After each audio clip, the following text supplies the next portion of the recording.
രാജകുമാര, അങ്ങ് നേർക്ക് നിന്ന് യുദ്ധം ചെയ്തിരുന്നുവെങ്കിൽ ഇന്ന് ഹിമാലയം ഞാനല്ല കാണുമായിരുന്നത്. മാത്രമല്ല അങ്ങ് തിരിച്ചറിഞ്ഞേനെ ഞാൻ അജയ്യനാണെന്ന്. എന്തിനാണ് അങ്ങ് ഈ ദുഷ്കൃത്യം ചെയ്തത്? സുഖമായി കിടന്നുറങ്ങുന്ന ഒരുവൻ്റെ കാലിൽ സർപ്പം കുത്തുന്നത് പോലെയല്ലായിരുന്നു അങ്ങ് ഒളിഞ്ഞിരുന്ന് അമ്പെയ്തത്. സുഗ്രീവനിൽ നിന്ന് എന്താഗ്രഹിച്ചിട്ടാണോ അങ്ങ് ഈ ദുഷ്കൃത്യം ചെയ്തിരുന്നത് അതെന്നോട് ഒരു തവണ പറഞ്ഞിരുന്നുവെങ്കിൽ ഒരു ദിവസത്തെ അവധി മാത്രം മതിയായിരുന്നു. അങ്ങയുടെ സീതയെ അങ്ങയുടെ മുന്നിൽ ഞാൻ കൊണ്ടു നിർത്തിയേനെ. മാത്രമല്ല ദുഷ്ടനായ രാവണന്റെ കഴുത്തിൽ കയർ കെട്ടി അങ്ങയുടെ കാൽക്കലിൽ ഞാൻ കൊണ്ടിട്ടേനെ. ഇതായിരുന്നു രാമന്റെ അമ്പേറ്റ് കിടന്ന ബാലിയുടെ അവസാന വാക്കുകൾ. മഹാഭാരതത്തിൽ ഒരുപാട് തെറ്റിദ്ധരിക്കപ്പെട്ട കഥാപാത്രങ്ങളുണ്ട്. അതുപോലെ രാമായണത്തിലെ ഏറ്റവും തെറ്റിദ്ധരിക്കപ്പെട്ടിട്ടുള്ളൊരു കഥാപാത്രമാണ് ബാലി. ഇന്ന് നമുക്ക് ബാലിയിലേക്ക് ഇറങ്ങിച്ചെല്ലാം. നമസ്കാരം, ഞാൻ വൈശാഖ്. ടെലിസ്കോപ്പിലേക്ക് സ്വാഗതം.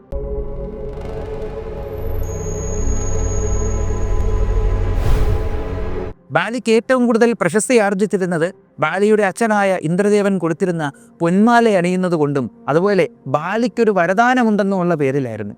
എന്നാൽ വാൽമീകി രാമായണത്തിലേക്ക് ഇറങ്ങിച്ചെല്ലുമ്പോൾ നമ്മൾ മനസ്സിലാക്കും ബാലിക്ക് അങ്ങനെ എതിരെ നിൽക്കുന്ന ആളുടെ പകുതി ശക്തി കിട്ടുന്ന വരദാനമൊന്നും ഇല്ലായിരുന്നു. അയാൾക്ക് ജന്മസിദ്ധമായിട്ട് തന്നെ നല്ല ബലമുണ്ടായിരുന്നു എന്ന്. ഇത് സൂചിപ്പിക്കുന്ന പല കഥകൾ ബാലിയെ ചുറ്റിപ്പറ്റിയുണ്ട്.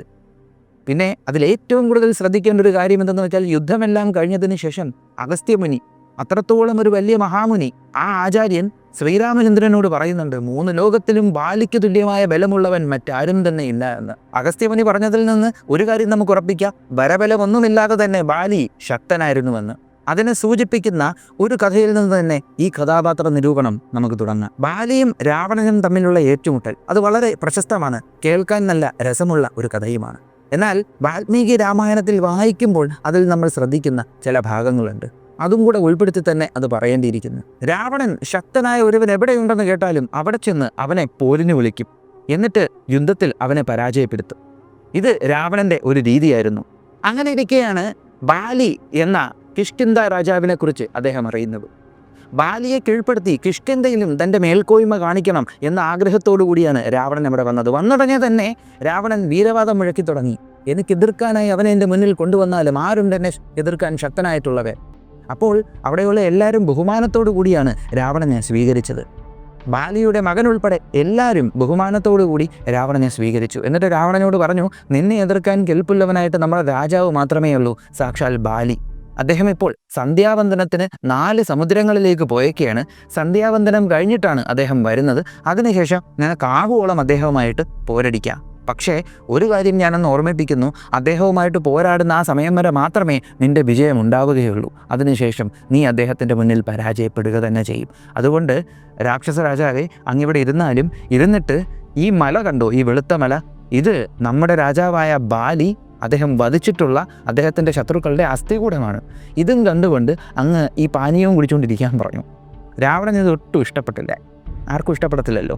രാവണൻ പെട്ടെന്ന് അവിടെ നിന്ന് ചാടി എണീച്ചിട്ട് ഇവരെല്ലാവരെയും നല്ലതുപോലെ ശകാരിച്ചിട്ട് ബാലി എവിടെയുണ്ടോ അത് തിരഞ്ഞു പോവുകയായിരുന്നു. ബാലി ഇപ്പോൾ തെക്കൻ കടലിൽ ഇരുന്നാണ് സന്ധ്യാവന്ദനം ചെയ്യുന്നത്. രാവണൻ അവിടെ വന്നിറങ്ങിയപ്പോൾ തന്നെ കാണാൻ കഴിഞ്ഞു, സൂര്യ തേജസ്സിൽ അവിടെ ഇങ്ങനെ മല പോലെ ഒരാളിരുന്ന് തപസ് ചെയ്യുന്നു, സന്ധ്യാവന്ദനം ചെയ്യുന്നു. രാവണൻ പതുക്കെ ബാലിയുടെ അടുത്തേക്ക് പോവുകയാണ്, പെട്ടെന്ന് ബാലിയെ പിടികൂടാനായിട്ട്. എന്നാൽ ബുദ്ധിമാനും അതുപോലെ തന്നെ യുദ്ധവീര്യത്തിൽ അഗ്രഗണ്യനുമായിട്ടുള്ള ബാലി ഇത് നേരത്തെ മുൻകൂട്ടി തിരിച്ചറിഞ്ഞു. ബാലി മനസ്സിൽ പറഞ്ഞു, ഇവൻ ഇത്ര അഹങ്കാരോ, വരട്ടെ എന്നും പറഞ്ഞ് ഇങ്ങനെ കണ്ണടച്ചിരുന്ന് വേദമന്ത്രങ്ങളെല്ലാം ഉച്ചരിച്ച് തൻ്റെ സന്ധ്യാവന്ദനം ചെയ്തുകൊണ്ടിരിക്കുകയാണ്. ബാലിയുടെ അടുത്ത് രാവണൻ എത്തിയതും പെട്ടെന്ന് ബാലിയുടെ വാല് കൊണ്ട് രാവണൻ്റെ കഴുത്തി ചുറ്റി ബാലി രാവണനെ തൻ്റെ കക്ഷത്തിലിങ്ങനെ ഉടക്കിപ്പിടിച്ചു. എന്നിട്ട് ഇങ്ങനെ ഇരുന്ന് തൊഴുതതിന് ശേഷം അവിടെ നിന്ന് ബാലി ഒരൊറ്റ ചാട്ടമാണ് ഒരു സമുദ്രത്തിൽ നിന്ന് അടുത്ത സമുദ്രത്തിലേക്ക്, തെക്കൻ സമുദ്രത്തിൽ നിന്ന് വടക്കൻ സമുദ്രത്തിലേക്ക് ചാടി. ഇതായിരുന്നു ബാലിയുടെ ശക്തി. പുള്ളിക്കാരൻ 4 സമുദ്രങ്ങളാണ് ചാടിക്കടന്ന് സന്ധ്യാവന്ദനം ചെയ്യുന്നത്. ഇത് എല്ലാ ദിവസത്തെ പരിപാടിയാണ്. വിചിത്രമായിട്ടുള്ളൊരു പരിപാടി തന്നെയല്ലേ. എല്ലാ ദിവസവും 4 കടലുകളും ചാടിക്കടന്ന്, കടലല്ല സമുദ്രം, 4 സമുദ്രങ്ങളും ചാടിക്കടന്നു പോയി തപസ് ചെയ്തിട്ട് വരിക, സന്ധ്യാവന്ദനം ചെയ്തിട്ട് വരിക. അങ്ങനെ സന്ധ്യാവന്ദനം ചെയ്യാനായിട്ട് തെക്കൻ കടലിൽ സന്ധ്യാവന്ദനം ചെയ്തു. അവിടെ നിന്ന് നേരെ ചാടി വടക്കൻ കടലിലേക്ക്. ഇപ്പോൾ നമ്മുടെ കയ്യിൽ എന്താ പറയുക, ബാലിയുടെ കൈ കക്ഷത്ത് രാവണൻ ഇരിപ്പുണ്ട്. രാവണൻ അവിടെ കിടന്ന് വെപ്രാളപ്പെടുകയാണ്. ഒരു കാരണവശാലും ബാലിയുടെ നിന്ന് പിടിപിടിക്കാൻ പറ്റുന്നില്ല. രാവണൻ ഇങ്ങനെ ഭയങ്കരമായിട്ട് കിടന്ന് മെനക്കെട്ടിട്ടും ബാലിയുടെ കയ്യിൽ നിന്ന് രക്ഷപ്പെടാൻ പറ്റുന്നില്ല. അങ്ങനെ അവിടെ നിന്ന് അടുത്ത സമുദ്രത്തിലേക്ക് പോയി. അങ്ങനെ 4 സമുദ്രങ്ങളിലും പോയി വിധിയാവണ്ണം സന്ധ്യാവന്ദനം ചെയ്തതിന് ശേഷം ബാലി കിഷ്കിന്ധയിലെത്തിയിട്ട് അന്തപുരത്തിൽ പോയി കഴിക്കാനൊക്കെ ഇരുന്നപ്പോഴത്തേക്കും ഇങ്ങനെ കൈ നൂത്ത് രാവണൻ ഉള്ള ഉയരും കൊണ്ട് അവിടെ നിന്ന് ഇങ്ങനെ മാറി നിന്ന്. അത് കണ്ടപ്പോഴത്തേക്കും ബാലി രാവണനെ നോക്കി ചിരിച്ചിട്ട് ഇതിപ്പോൾ വന്ന് ഞാൻ കണ്ടില്ലായിരുന്നല്ലേ എന്ന്. ഇത് കണ്ടപ്പോഴത്തേക്കും രാവണൻ പറഞ്ഞു, നിങ്ങളുടെ ശക്തി അപാരം തന്നെ, പറയാതിരിക്കാൻ വയ്യ. കാരണം ഒറ്റ കുതിപ്പിന് നിങ്ങൾ പറന്നു. ഒറ്റ കുതിപ്പിന് നിങ്ങൾ 4 സമുദ്രങ്ങളാണ് കടന്നത്. പിന്നെ മാത്രമല്ല പുഷ്പക വിമാനത്തിൽ രാവണൻ സഞ്ചരിക്കുന്നത് പോലെയാണ് ബാലി ആകാശമാർഗം സഞ്ചരിച്ചത്. ബാലി ആകാശമാർഗം സഞ്ചരിച്ചപ്പോഴത്തേക്കും പറക്കുന്ന പക്ഷികൾ ബഹുമാനത്തോടെ മാറി നിന്നു എന്നാണ് പറയുന്നത്. ഹനുമാനെ പോലെ ബാലിക്കും ആകാശമാർഗം സഞ്ചരിക്കാൻ പറ്റുമായിരുന്നു. അത്ര ബലവാനായിരുന്നു. ഒറ്റച്ചാട്ടം ആകാശമാർഗം സഞ്ചരിച്ച് അടുത്ത സ്ഥലത്തെത്തുന്നുണ്ട് ബാലി. അപ്പം ഇങ്ങനെ ബാലി പോകുന്നുണ്ട്. ഇത് രാവണൻ പറഞ്ഞു, നിങ്ങൾ ചാടി ഇങ്ങനെ പോയപ്പോഴത്തേക്കും കൈകാലുകളിട്ട് അടിച്ചപ്പോൾ വന്ന കാറ്റ് എൻ്റെ ദേഹത്തടിച്ച് എനിക്ക് പല വേദനകളുണ്ടായിട്ടുണ്ട്. നിങ്ങൾ ഇത്രയും ബലവാനായ നിങ്ങളുടെ സൗഹൃദമാണ് എനിക്ക് വേണ്ടത്, യുദ്ധമല്ല എന്ന് പറഞ്ഞു. അങ്ങനെ സുഗ്രീവനും ബാലിയും കൂടെ ചേർന്ന് രാവണനെ ബഹുമാന പുരസരം കിഷ്കിന്ധയിലകത്ത് കൊണ്ടുപോയി 1 മാസം അവർ അടിപൊളിയായിട്ട് അവിടെ സന്തോഷം അടിച്ചു കുറിച്ച് ജീവിച്ചു. എന്നിട്ട് രാവണൻ ബാലിയുടെ അടുത്ത് ഒരു അനുജൻ്റെ സ്ഥാനത്ത് നിന്നിട്ടാണ് അവിടെ നിന്ന് പോയത്. രാവണനെയാണ് ബാലി ഇവിടെ കൺട്രോൾ ചെയ്തത്. ബാലി എന്താ പറയുക, രാവണൻ പിറക്കക്കൂടെയാണ് ബാലിയെ പിടിക്കാൻ വന്നത്. രാവണൻ്റെ പകുതി ശക്തി ഇല്ലാതെയാണ് ബാലി രാവണനെയും പിടിച്ച് ചാടിയത്. അപ്പോൾ പകുതി ശക്തി കിട്ടുമ്പോൾ ആരോഗ്യം കിട്ടും എന്ന് പറയുന്നത്, ആ പവർ കിട്ടുമെന്ന് പറയുന്നത് ശരിയല്ലെന്ന് ഇപ്പോൾ മനസ്സിലായില്ലേ? അങ്ങനെ ഒരു സംഭവം എങ്ങും വാൽമീകി രാമായണത്തിൽ പറയുന്നില്ല. സത്യം എന്തെന്ന് വെച്ചാൽ വരബലമില്ലാതെ തന്നെ ബാലി ശക്തനായിരുന്നു.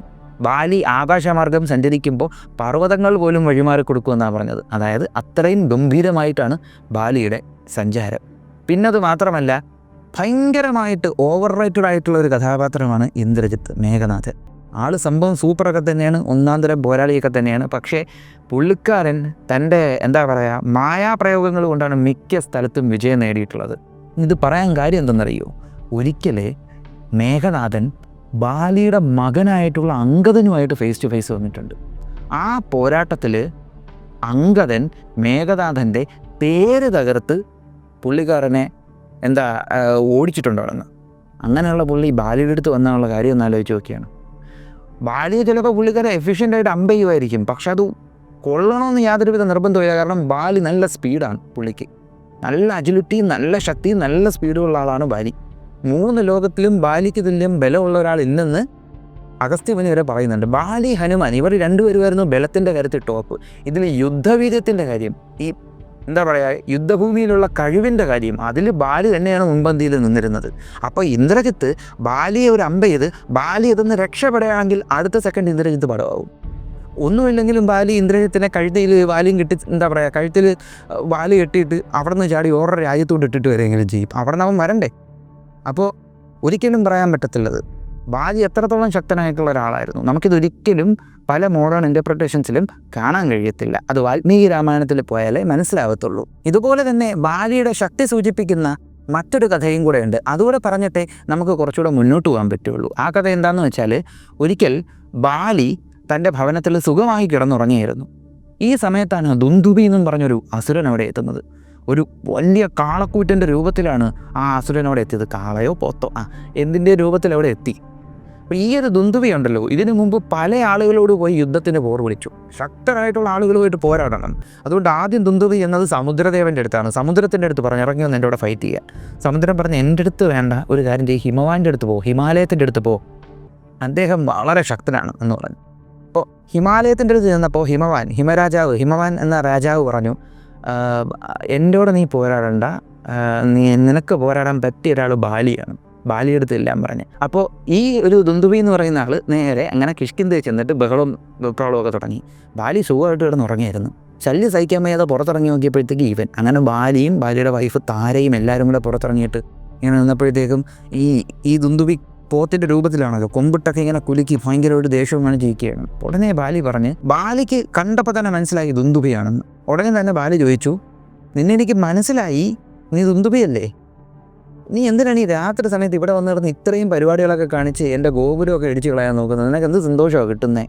നീ ശക്തനാണ്, പ്രശസ്തനാണ് എനിക്കറിയാം, പക്ഷേ വിവരക്കേട് കാണിക്കരുത്, നീ അൽപായുസായി പോകുമെന്ന് പറഞ്ഞ്. അപ്പോൾ ഉടനെ തന്നെ ദുന്ദുബിക്ക് ദേഷ്യം വന്നിട്ട്, വാനര രാജാവേ, നീ ഞാനുമായിട്ട് പോരാടണം, ഒരു കാര്യം ചെയ്യ്, നീ ഇന്നത്തെ രാത്രി മുഴുവനും എടുത്തോ, നീ സന്തോഷങ്ങളും സുഖഭോഗങ്ങളും എല്ലാം ആസ്വദിച്ചോ, അത് കഴിഞ്ഞിട്ട് നീ വാ, നാളെ നീ തീരും. അപ്പോൾ ഉടനെ തന്നെ ബാലി എല്ലാവരെയും അന്തപുരത്തിലോട്ട് പോകാൻ പറഞ്ഞ്, എല്ലാവരും പൊക്കോ, കുഴപ്പമില്ല. അപ്പോൾ എല്ലാവരും പോയി. ബാലിയുടെ വൈഫാണ് താര, ഭയങ്കര ബുദ്ധിമതിയാണ്. അപ്പോൾ താരയും എല്ലാവരും തിരിച്ചു പോയതിനു ശേഷം ബാലി പറഞ്ഞു, ഞാൻ കുടിക്കുന്നത് മദ്യമല്ല, പോരാട്ടത്തിൽ ജയിച്ചതിന് ശേഷം കുടിക്കുന്ന വീരപാനീയമാണ്, അതുകൊണ്ട് അത് നീ കണക്കാക്കണ്ട, ബാ എന്ന് പറഞ്ഞു. അങ്ങനെ നേരെ ദുന്ദുബി കൊമ്പും കുലുക്കി ഓടി ബാലിയുടെ അടുത്ത് വന്നപ്പോഴത്തേക്കും, ഇപ്പോൾ ഇതിനു മുമ്പായിട്ട് ബാലി തൻ്റെ അച്ഛൻ കൊടുത്തിട്ടുള്ള, അതായത് ഇന്ദ്രദേവൻ കൊടുത്തിട്ടുള്ള പൊന്മാല എടുത്ത് അണിഞ്ഞു കേട്ടോ. അങ്ങനെ കൊമ്പും കുലുക്കി ദുന്ദുബി ബാലിക്ക് നേരെ വന്നപ്പോഴത്തേക്കും ബാലി തൻ്റെ 2 കൈ കൊണ്ടും ദുന്ദുബിയുടെ 2 കൊമ്പിൽ പിടിച്ച് എടുത്തിട്ട് അങ്ങോട്ട് കറക്കാൻ തുടങ്ങി. കറക്കിയിട്ടെടുത്ത് ഒരൊറ്റയടി, തിരിച്ചിപ്പുറത്ത് ഒറ്റയടി, എടുത്തൊരൊറ്റ ഏറ്. ഇതായപ്പോൾ തന്നെ ചെവിയിൽ നിന്നൊക്കെ രക്തം വന്നു തുടങ്ങി ദുന്ദുബിയുടെ. പിന്നെ അധികം നേരം നിന്നില്ല, ബാലിയോടെ ചവിട്ടി ഒടിച്ച് ദുന്ദുബിയെ ഇട്ട്, എന്നിട്ട് അവിടെ നിന്ന് വലിച്ചൊരൊറ്റ ഏറായിരുന്നു. അപ്പോൾ ദുന്ദുബിയെ ഇങ്ങനെ എടുത്തെറിഞ്ഞത് ഋഷ്യമുഖമല എന്ന് പറയുന്നൊരു മലയിലേക്കായിരുന്നു. അപ്പോൾ ദുന്ദുബിയെ എടുത്തെറിഞ്ഞപ്പോഴത്തേക്കും മതംഗമുനി വളർത്തുന്ന ഒരുപാട് മരങ്ങൾ ഒടിഞ്ഞു വീണ് അവിടെയാണ് ഈ ദുന്ദുബിയുടെ ശരീരം വന്ന് വീണത്. അവിടെ നിന്ന് രക്തം മതംഗമുനിയുടെ ആശ്രമം മുഴുവനും വൃത്തികേടാക്കി. അപ്പം ഇത് കണ്ട് ദേഷ്യം വന്ന മതംഗമുനി ഇറങ്ങി വന്നിട്ട്, ഇതാരാണിത് ചെയ്തത്, ഇത് ചെയ്തവൻ ആരാണെങ്കിലും ഞാൻ അവനെ ശപിക്കുകയാണ്, അവൻ ഈ മലയിലെന്ന് കാലെടുത്ത് കുത്തുവോ, ഈ ഞാൻ താമസിക്കുന്ന സ്ഥലത്തിൽ 1 യോജന ദൂരെയെങ്കിലും വന്നാൽ അവൻ തീർന്നു പോവും എന്ന് ശപിച്ചു. അങ്ങനെ ഋഷ്യമുഖ മലയിൽ ബാലിക്ക് കയറാൻ പറ്റാതെ, ഇതാണ് നമ്മൾ ബാലി കയറാമല എന്ന് പറയുന്നത്. ബാലി കയറാമല എന്ന് കേട്ടിട്ടില്ലേ? ഈ മലയിൽ ബാലിക്ക് കയറാൻ പറ്റത്തില്ല, ബാലി കയറിയ ബാലി അപ്പം മരിച്ചു. അപ്പം ഈ മലയിൽ തന്നെയാണ് നമ്മുടെ സുഗ്രീവൻ ബാലിയെ പേടിച്ച് ഒളിച്ചു കഴിഞ്ഞത്. ഈ സുഗ്രീവൻ തന്നെ പറയുന്നുണ്ട്, എൻ്റെ ജ്യേഷ്ഠൻ ഒരിക്കലും എന്നെ കൊല്ലത്തില്ല എന്ന് എനിക്കറിയാമെന്ന്. വളരെ കോംപ്ലക്സ് ആയിട്ടുള്ള കാര്യമാണ് ഈ സുഗ്രീവൻ എന്ന് പറയുന്നത്. നമ്മൾ ഈ വാൽമീകി രാമായണം വായിച്ച് ചെല്ലുമ്പോഴത്തേക്കും സുഗ്രീവനൊരു ധൂർത്ത് മകനായിട്ട് തോന്നും. അതായത് ഒരു റെസ്പോൺസിബിലിറ്റിയും എടുക്കാതെ, യാതൊരുവിധ ഉത്തരവാദിത്വം എടുക്കാൻ വയ്യാതെ, രാജ്യകാര്യങ്ങളിലൊന്നും ഇടപെടാതെ ധൂർത്തനായിട്ട് നടക്കുന്ന ഒരാളായിട്ട് നമുക്ക് തോന്നും. ബാലി എന്ന് പറയുന്ന ശക്തനായ ചേട്ടൻ്റെ നിഴലിൽ ആസ്വദിച്ച് ജീവിച്ച ഒരാളാണ് സുഗ്രീവൻ എന്ന് നമുക്ക് തോന്നിപ്പോവും. ഇപ്പോൾ നമ്മളൊരു കാര്യം പറയണം, നമ്മൾ ബാലിയുടെ ശക്തിയെക്കുറിച്ച് പറഞ്ഞപ്പോൾ പൊന്മാലയെക്കുറിച്ച് പറഞ്ഞില്ല. പൊന്മാലയുടെ ശക്തി എന്താണെന്ന് എവിടെയും പറയുന്നില്ല. പക്ഷേ ഇന്ദ്രദേവൻ ബാലിക്ക് പൊന്മാല കൊടുത്തപ്പോഴത്തേക്കും സുഗ്രീവൻ സൂര്യദേവൻ്റെ മകനാണ്. അപ്പോൾ സൂര്യപുത്രനായിട്ടുള്ള സുഗ്രീവന് സംരക്ഷണത്തിന് സൂര്യദേവൻ കൊടുത്തതാണ് ഹനുമാനെ. ഹനുമാൻ മതി എവിടെ, സുഗ്രീവൻ എല്ലാ പ്രൊട്ടക്ഷനുമായി, പറയേണ്ട കാര്യമില്ലല്ലോ. അങ്ങനെ സുഗ്രീവൻ ബാലിക്ക് കീഴേ ഇങ്ങനെ ഒരു ധൂർത്ത് പുത്രനായിട്ട് ജീവിക്കുന്ന ആളായിരുന്നു. ബാലിയാണ് ഈ കൂട്ടത്തിലേക്ക് വെച്ച് അത്യാവശ്യം നല്ല വിവരമുള്ള ആൾ. ബാലിയും ജാമ്പവാൻ ഹനുമാൻ ഇവർക്കൊക്കെ ആയിരുന്നു ഈ വാനരന്മാരുടെ കൂട്ടത്തിൽ നല്ല ബുദ്ധിയുണ്ടായിരുന്ന ആളുകൾ. സുഗ്രീവനൊക്കെ കണക്കായിരുന്നു. അപ്പോൾ അതുകൊണ്ട് തന്നെ ആദ്യകാലങ്ങൾ മുതലേ ബാലി തന്നെയാണ് ഈ രാജ്യം ഭരിച്ചിരുന്നതും കാര്യങ്ങളൊക്കെ ചെയ്തിരുന്നതും. അപ്പോൾ സുഗ്രീവനും ബാലിയും തമ്മിലുള്ള വഴക്കിനെക്കുറിച്ച് സൂചിപ്പിക്കുന്ന സന്ദർഭത്തിലേക്കാണ് ഇനി പോകുന്നത്. അതെന്താ സംഭവം എന്ന് വെച്ചാൽ, ഒരിക്കൽ സുഖമായിട്ട് വാനരന്മാരുടെ സ്ഥലത്ത് ഈ കിഷ്കിന്ധയിൽ എല്ലാവരും സുഖമായിട്ട് കിടന്നുറങ്ങിയായിരുന്നു. ആ സമയത്ത് മായാവി എന്നും പറഞ്ഞൊരു അസുരൻ പുറത്തു വന്ന് കിടന്ന് ബാലിയെയും ഈ വാനരന്മാരെ എല്ലാം പോരിന് വിളിച്ച് ഭയങ്കര ബഹളം വരുന്നു. അപ്പോൾ ഇത് കേട്ടിട്ട് ദേഷ്യം വന്നിട്ട് സഹിക്കാനാവാതെ ബാലി എണീച്ചു വരികയാണ്. ബാലി എണീച്ചു വന്നപ്പോഴത്തേക്കും ഈ പറയുന്ന സുഗ്രീവൻ ആ സമയത്ത് രാത്രി യാത്ര ഒഴിവാക്കാം എന്നും പറഞ്ഞവിടെ കിടന്ന ആളാണ്. അതൊന്നും കേൾക്കാതെ അവരെയൊക്കെ തട്ടി മാറ്റിയാണ് ബാലി ഇറങ്ങിപ്പോയത്. അത് പറയുന്നുണ്ട്, സുഗ്രീവൻ ആദ്യം ഇറങ്ങിപ്പോയില്ല. അപ്പോൾ അതിന് തന്നെ മനസ്സിലാക്കാം. അപ്പോൾ ബാലി ഇറങ്ങിപ്പോയപ്പോഴത്തേക്ക് സുഗ്രീവൻ ബാലിയുടെ കൂടെ പോയി, കാരണം ചേട്ടൻ പോയല്ലേ, പനിയും കൂടെ പോണ്ടേ. അങ്ങനെ ബാലിയുടെ കൂടെ സുഗ്രീവൻ ഇറങ്ങിച്ചെന്ന്. അങ്ങനെ രണ്ടുപേരും കൂടെ അവിടെ ചെന്നപ്പോഴത്തേക്ക് രണ്ടുപേരും കൂടെ ഇങ്ങനെ ഇറങ്ങി വരുന്ന വരവ് കണ്ടപ്പോൾ രണ്ടുപേരും നല്ല ഭീമാകാല സൈസ് നല്ല മസിൽ. ഈ ബാലി എന്ന് പറയുമ്പോൾ ഒരു മല നടന്നു വരുന്നതാണ് കൊണ്ട്. അപ്പോൾ ഇവർ രണ്ടുപേരും കൂടെ സുഗ്രീവനും ബാലിയും കൂടെ നടന്നു വരുന്നത് കണ്ടപ്പോൾ തന്നെ ഈ അസുരന്മാർ അവിടെ നോടി. ഉടനെ തന്നെ ബാലിയും സുഗ്രീവനും അങ്ങനെ വിട്ടാൽ പറ്റില്ലെന്ന് പറഞ്ഞ് പിറക്കെ നോടി. അങ്ങനെ ബാലി സുഗ്രീവനും ചാടി ഇവന്മാരുടെ അടുത്തെത്തിയപ്പോഴത്തേക്കും ഇവർ മനസ്സിലാക്കി ഈ ഒരു മായാവി എന്ന് പറയുന്ന അസുരൻ, ഈ പുള്ളിക്കാരൻ ഒരു ഗുഹയ്ക്കകത്ത് കയറി എന്തോ പോയി. അപ്പോൾ ബാലിക്ക് മനസ്സിലായി കിഷ്കിന്ധ വരെ എത്തിയവനെ വെറുതെ വിട്ടിട്ട് കാര്യമില്ല, ഈ അസുരനെ അവൻ തിരിച്ചു വന്ന് ജനങ്ങൾക്ക് ബുദ്ധിമുട്ടുണ്ടാക്കും. അതുകൊണ്ട് ബാലി പറഞ്ഞു, മോനെ സുഗ്രീവ, ഒരു കാര്യം ചെയ്യ്, ഞാൻ ഈ ഗുഹയിലോട്ട് ഇറങ്ങിയാണ്, നീ ഇവിടെ തന്നെ നിൽക്കണം, ഈ ഗുഹയുടെ തലക്കിൽ തന്നെ നീ ഉണ്ടാവണം, ഞാൻ അവനെ പോയി തീർത്തിട്ട് വരാം, നീ അതുവരെ ഇവിടെ വെയിറ്റ് ചെയ്യണം, ഓക്കെ, എന്നിട്ട് നീ പോകാവുള്ളൂ. സുഗ്രീവനോ ചേട്ടാ എന്ന് പറഞ്ഞു. അങ്ങനെ ഒരുപാട് സമയം പോയി, ഒരുപാട് സമയമായി. ബാലി ഇതിൻ്റെ അകത്തേക്ക് ഇറങ്ങിപ്പോയി ഒരുപാട് സമയമായി. കുറേ സമയം കഴിഞ്ഞപ്പോഴത്തേക്കും ഈ ഒരു ഗുഹയ്ക്കകത്തുനിന്ന് രക്തം വരാൻ തുടങ്ങി. അകത്തു നിന്ന് ദുന്ദുബിയുടെ അലർച്ചയും ബാലിയുടെ ഒച്ചപ്പാടും ബഹളവും കേട്ട്. അപ്പോൾ ഇത് കേട്ടപ്പോഴത്തേക്കും എന്താ സംഭവം എന്നൊന്ന് നോക്ക പോലും ചെയ്യാതെ, ഒന്ന് മനസ്സിലാക്കുക പോലും ചെയ്യാതെ സുഗ്രീവനൊരു പരിപാടി ചെയ്തു. സുഗ്രീവനൊരു കല്ലെടുത്തിട്ട് നേരെ ഈ ഒരു ഗുഹയങ്ങടച്ച്, വലിയ പാറക്കല്ലെടുത്ത് ഈ ഗുഹയങ്ങടച്ചിട്ട് സുഗ്രീവൻ നേരെ കിഷ്കിന്ധയിലോട്ട് പോയി. കിഷ്കിന്ധയിൽ പോയിട്ട് കുറച്ച് കാലമൊക്കെ കഴിഞ്ഞപ്പോൾ അവിടുത്തെ മന്ത്രിമാരെ പിടിച്ച് സുഗ്രീവനെ രാജാവാക്കി, കിഷ്കിന്ധയുടെ രാജാവാക്കി. ഈ സമയത്ത് ബാലിയുടെ ഭാര്യയായിട്ടുള്ള താരയാണ് സുഗ്രീവൻ അവിടെ റാണിയായിട്ട് ഇരുത്തിയത്.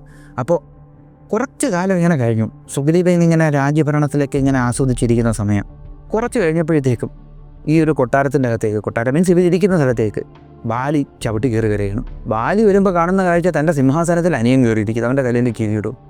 അപ്പോൾ ഇത് എന്തോന്നത് എന്ന് ആ ഒരു മട്ടിലായിരുന്നു ബാലി. സുഗ്രീവൻ ഇറങ്ങി വന്നിട്ട്, സുഗ്രീവൻ ചേട്ടാ അങ്ങ് തിരിച്ചു വന്നല്ലോ, എന്നാൽ കിരീടം അങ്ങയുടെ കാൽക്കൽ ഞാൻ സമർപ്പിക്കുന്നു. കേട്ടുടനെ ബാലി ഒന്ന് ചിന്തിക്കുക പോലും ചെയ്യാതെ, കാരണം ഇപ്പം ഞാൻ പറഞ്ഞല്ലോ മിക്കവാറും താരേനെ അവിടെ റാണിയായിട്ട് ഇരുത്തിയിട്ടുണ്ടാവും. അപ്പോൾ അത് കണ്ടപ്പോഴത്തേക്കും ബാലിയുടെ കയ്യിൽ നിന്ന് പോയതായിരിക്കും. ബാലി പറഞ്ഞു, നീ ക്രൂരനാണ്, നീ ചെയ്തത് തെറ്റാണ്. ഞാൻ ആ ഗുഹയുടെ തലക്കിൽ വന്നപ്പോഴത്തേക്കും അവിടെ ഇരുട്ട് ഫുള്ള്. ഞാൻ അവിടെ നിന്ന് അനുജാ സുഗ്രീവ എന്ന് അവിടെ കിടന്ന് വിളിച്ചു. ഒറ്റ ഒരുത്തൻ്റെ അനക്കവും കേട്ടില്ല. അവസാനം ഞാൻ പുറത്തിറങ്ങി വന്നതാണ്. നീ എന്തുദ്ദേശത്തിൽ ഇങ്ങനെ ചെയ്തത്? ആ മായാവിയുടെ രക്തമാണ് നീ അവിടെ കണ്ടത്. ഞാനവിടെ എൻ്റെ അകത്ത് തല്ലിക്കൊന്ന് ഇട്ടിട്ടുണ്ട്. നീ ഇതെന്ത് പരിപാടിയാണ് കാണിച്ചത് എന്നാണ് ചോദിച്ചത്. അതിനുശേഷം സുഗ്രീവനെ നല്ലപോലെ എടുത്തിട്ട് പെരുക്കിയിട്ട് വിട്ടോളാൻ പറഞ്ഞു. പിന്നെ അത് മാത്രമല്ല, സുഗ്രീവൻ്റെ വൈഫായിട്ടുള്ള രുമയെ ബാലി തട്ടിയെടുത്ത്. കാരണം ബാലി വരുമ്പോൾ മിക്കവാറും കണ്ടിട്ടുണ്ടാവുക താരെ അവിടെ പിടിച്ചിരുത്തിയേക്കുന്നതാണ്. അപ്പോൾ ബാലി എന്താ ഉരുളയ്ക്ക് ഉപ്പേരി എന്നുള്ള രീതിക്ക് രുമയെ തട്ടിയെടുത്ത് സുഗ്രീവൻ്റെ വൈഫായിട്ടുള്ള രുമയെ തൻ്റെ കൂടെ നിർത്തി. ഇതാണ് ശ്രീരാമനോട് പറഞ്ഞത് സുഗ്രീവൻ. ചുരുക്കി പറഞ്ഞാൽ സുഗ്രീവൻ ഒരു കണക്കിന് ശ്രീരാമനെ കൺവിൻസിങ് ആണ് ചെയ്തത്.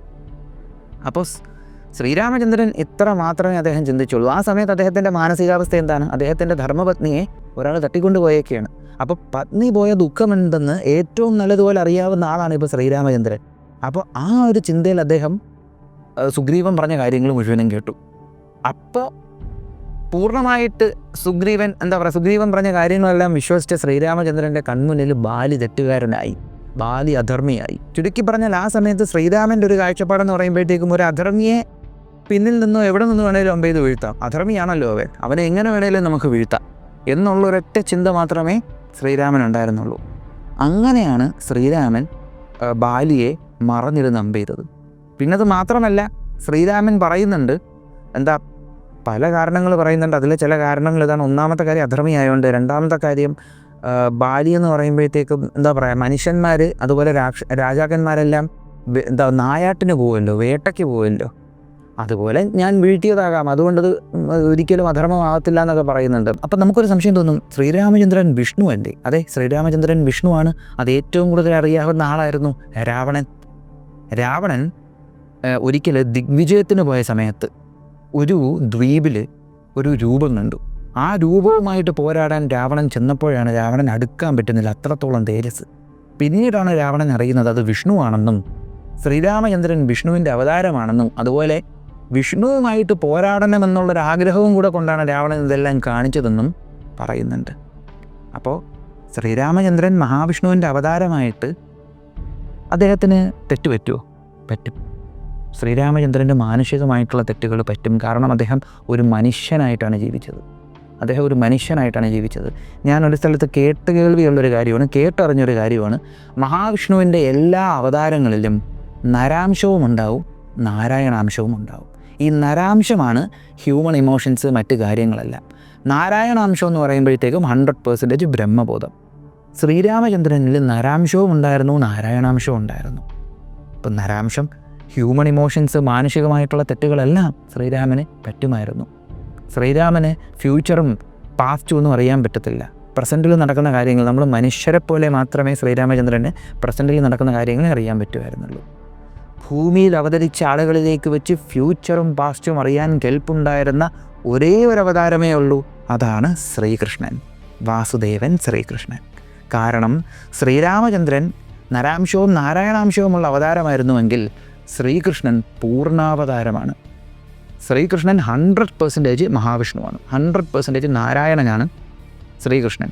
ഓരോ അവതാരങ്ങളിലും മഹാവിഷ്ണു ഭഗവാൻ നരാംശവും നാരായണാംശവുമായിട്ട് അവതരിച്ചു കൊണ്ടിരുന്നപ്പോൾ ദ്വാപര യുഗത്തിൽ മഹാവിഷ്ണു ഭഗവാന്റെ നരാംശവും നാരായണാംശവും സെപ്പറേറ്റ് അവതാരങ്ങളായിട്ടാണ് വന്നത്.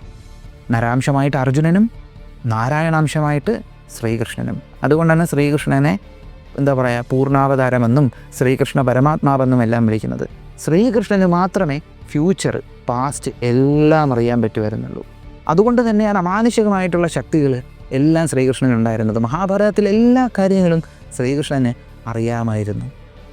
പിന്നെ അർജുനൻ്റെ എന്താ പറയുക, നമ്മൾ ഭയങ്കരമായിട്ട് ആത്മബന്ധം ഒരാളുമായിട്ട് ഉണ്ടാകുമ്പോഴത്തേക്ക് അവർ അൺപ്രഡിക്റ്റബിൾ ആവുമെന്ന് നമ്മൾ പറയാറില്ലേ.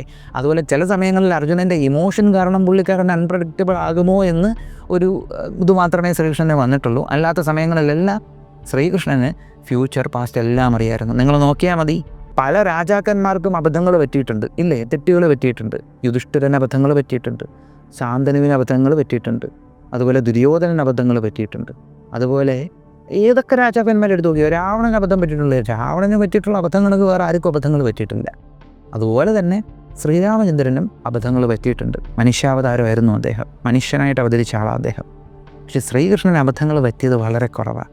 ഇനിയിപ്പോൾ ശ്രീകൃഷ്ണൻ എന്തെങ്കിലും അബദ്ധം പറ്റി എന്ന് തോന്നിയാൽ തന്നെ അതും പുള്ളിക്കാരൻ്റെ പ്ലാനിലുള്ള കാര്യങ്ങളായിരിക്കും. കാരണം എന്താണ്, ഫ്യൂച്ചറിൽ ഇന്ന കാര്യങ്ങൾ ഇങ്ങനെ നടക്കാൻ ഇന്ന് എന്തൊക്കെ അരങ്ങേറണമെന്ന് അദ്ദേഹത്തിന് നല്ലതുപോലെ അറിയായിരുന്നു. അപ്പോൾ അതുകൊണ്ട് തന്നെ ശ്രീരാമൻ സത്യം പറഞ്ഞാൽ സുഗ്രീവൻ പറഞ്ഞത് കേട്ട് കൺവിൻസ് ആയതാണ്. അതുകൊണ്ടാണ് ശ്രീരാമൻ അത് ചെയ്തത്. അതുപോലെ തന്നെ ബാലിയുടെ ശക്തിയിൽ ഏറ്റവും കൂടുതൽ വിശ്വസിച്ചിരുന്ന ആളായിരുന്നു ബാലിയുടെ വൈഫായിട്ടുള്ള താര. ആ താര പോലും ബാലിയോട് പറഞ്ഞിട്ടുണ്ട്, രാമലക്ഷ്മണന്മാർ സുഗ്രീവനെ സഹായിക്കാൻ വന്നിട്ടുണ്ട്, രാവനുമായിട്ട് നേർക്ക് നേർ നിങ്ങൾ യുദ്ധം ചെയ്താൽ പരാജയപ്പെടും എന്ന് താര ബാലിയെ വാൺ ചെയ്യുന്നുണ്ട്. അതുപോലെ തന്നെ ബാലിക്കും അറിയാമായിരുന്നു രാമൻ്റെ ശക്തി. അപ്പോൾ പിന്നെ ബാലിക്കെതിരെ നിൽക്കുന്ന ആളുടെ പകുതി ശക്തി കിട്ടുമെന്ന് പറയുന്നത് നമുക്കൊരിക്കലും അംഗീകരിക്കാൻ പറ്റത്തില്ല. അത് കാലക്രമേണ വന്ന കെട്ടുകഥയാണ്. വാൽമീകി രാമായണത്തിൽ അങ്ങനെ ഒരു സാധനം പറയുന്നില്ല. അപ്പോൾ ബാലിയുടെ ശക്തി ജന്മന ഉള്ള ബലമായിരുന്നു. ഇനി ഞാൻ നേരത്തെ പറഞ്ഞില്ലേ, സുഗ്രീവൻ പറഞ്ഞ് കൺവിൻസ് ആയിട്ടാണ് ശ്രീരാമൻ ഇതെല്ലാം ചെയ്തതെന്ന്. അത് പറയാൻ ഒരു കാരണമുണ്ട്. ബാലിയുടെ മരണശേഷം സുഗ്രീവൻ ഭരണത്തിന് കയറിയല്ലോ. ഭരണത്തിന് കയറിയതിനു ശേഷം പുള്ളിക്കാരൻ ശ്രീരാമചന്ദ്രനെ സഹായിക്കാമെന്ന് പറഞ്ഞ കാര്യങ്ങളെല്ലാം മറന്നുപോയി. പുള്ളി പിന്നെ ഒരു ജോളി മൂഡിലായിരുന്നു അന്തപുരത്തിൽ. ഭയങ്കര ഹാപ്പി ആയിട്ടുള്ള ഇരിപ്പായിരുന്നു. മന്ത്രിമാരെ കൊണ്ട് ഭരണം അങ്ങനെയൊക്കെ ആയിരുന്നു. ആ സമയത്ത് ഹനുമാനും രുമയും ഒക്കെ പറഞ്ഞിട്ടാണ് പിന്നീട് സുഗ്രീവനത് ഓർമ്മ വന്നതും ശ്രീരാമനെ സഹായിക്കാനായിട്ട് വന്നതും. അപ്പോൾ എങ്ങനെ നോക്കുമ്പോഴും ബാലി നല്ല ഒന്നാന്തരം ഒരു രാജാവായിരുന്നു, ശക്തനായിട്ടുള്ളൊരു യോദ്ധാവായിരുന്നു. എന്തുകൊണ്ട് നോക്കിയാലും സുഗ്രീവനും മുകളിലായിരുന്നു.